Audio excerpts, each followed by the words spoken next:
Graduation তো শেষ, কি করার কথা ভাবছো? আমি অলরেডি একটা ব্যবসা শুরু করেছি। ব্যবসা? কিন্তু এটা তো কোনো ফিউচার না, খুবই রিস্কি। কারো কপাল খুলে আবার কারো কপাল খুলেই না। চাটা খেয়ে যেও। আঙ্কেল আমাদের শেষ, তোমার সাথে আমার কথা শেষ। আমাকে কি একটু নার্ভাস দেখাচ্ছে? নার্ভাস দেখাচ্ছে কিনা জানি না, তবে আমি একটু নার্ভাস। তো কারা কারা লাইফে চাকরি করতে চাও? তোমরা তিনজন চাকরি না করে কি করতে চাও?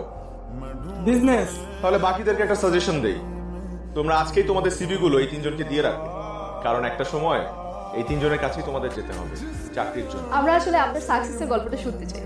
আমার গল্প? Welcome to batch number. কে কোথায় থাকবে জানি না, কিন্তু আমাকে তোরা সব সময় পাবে। আমি এই দেশে থাকবো, এইখানেই চাকরি করবো, বাস। যা করো বুঝে শুনে করো। আমার কেন জানি মনে হয় তুমি একটা রিস্ক নিতে যাচ্ছ। আমি বাড়ি থেকে ফিরেই একটা বিজনেস শুরু করবো।